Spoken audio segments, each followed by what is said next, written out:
پھر اس کے بعد تمہارے دل سخت ہو گئے گویا وہ پتھر ہیں یا ان سے بھی زیادہ سخت. اور پتھر تو بعضے ایسے ہوتے ہیں کہ ان میں سے چشمے پھوٹ نکلتے ہیں اور بعضے ایسے ہوتے ہیں کہ پھٹ جاتے ہیں اور ان میں سے پانی نکلنے لگتا ہے اور بعضے ایسے ہوتے ہیں کہ اللہ کے خوف سے گر پڑتے ہیں اور اللہ تمہارے کرتوتوں سے بے خبر نہیں. مومنو کیا تم امید رکھتے ہو کہ یہ لوگ تمہارے دین کے قائل ہو جائیں گے؟ حالانکہ ان میں سے کچھ لوگ کلام اللہ یعنی تورات کو سنتے پھر اس کے سمجھ لینے کے بعد اس کو جان بوجھ کر بدل دیتے رہے ہیں. اور یہ لوگ جب مومنوں سے ملتے ہیں تو کہتے ہیں ہم ایمان لے آئے ہیں، اور جس وقت تنہائی میں ایک دوسرے سے ملتے ہیں تو کہتے ہیں جو بات اللہ نے تم پر ظاہر فرمائی ہے وہ تم ان کو اس لیے بتائے دیتے ہو کہ قیامت کے دن اسی کے حوالے سے تمہارے پروردگار کے سامنے تم کو الزام دیں. کیا تم سمجھتے نہیں؟ کیا یہ لوگ یہ نہیں جانتے کہ جو کچھ یہ چھپاتے اور جو کچھ ظاہر کرتے ہیں اللہ کو سب معلوم ہے؟ اور بعض ان میں ان پڑھ ہیں کہ اپنی آرزوؤں کے سوا اللہ کی کتاب سے واقف ہی نہیں اور وہ صرف اٹکل سے کام لیتے ہیں. سو ان لوگوں پر افسوس ہے جو اپنے ہاتھ سے کتاب لکھتے ہیں اور کہتے یہ ہیں کہ یہ اللہ کے پاس سے آئی ہے تاکہ اس کے عوض تھوڑی سی قیمت یعنی دنیاوی منفعت حاصل کریں. سو ان پر افسوس ہے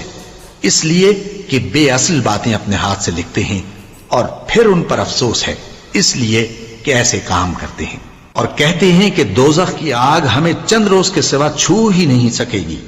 ان سے پوچھو کیا تم نے اللہ سے اقرار لے رکھا ہے کہ اللہ اپنے اقرار کے خلاف نہیں کرے گا؟ یا تم اللہ کے بارے میں ایسی باتیں کہتے ہو جن کا تمہیں مطلق علم نہیں؟ ہاں کیوں نہیں،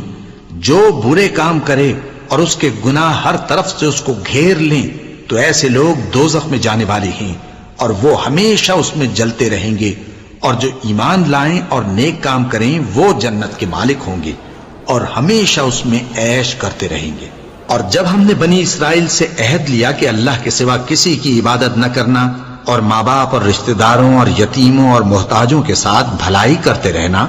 اور لوگوں سے اچھی باتیں کہنا اور نماز پڑھتے اور زکوٰۃ دیتے رہنا، تو چند آدمیوں کے سوا تم سب اس عہد سے منہ پھیر کر پلٹ گئے.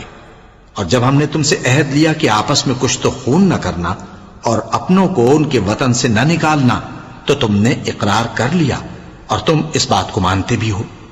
پھر تم وہی ہو کہ اپنوں کو قتل بھی کر دیتے ہو اور اپنے میں سے بعض لوگوں پر گناہ اور ظلم سے چڑھائی کر کے انہیں وطن سے نکال بھی دیتے ہو، اور اگر وہ تمہارے پاس قید ہو کر آئیں تو بدلہ دے کر ان کو چھڑا بھی لیتے ہو، حالانکہ ان کا نکال دینا ہی تم پر حرام تھا. یہ کیا بات ہے کہ تم کتاب اللہ کے بعض احکام کو تو مانتے ہو اور بعض سے انکار کیے دیتے ہو؟ تو جو تم میں سے ایسی حرکت کریں ان کی سزا اس کے سوا اور کیا ہو سکتی ہے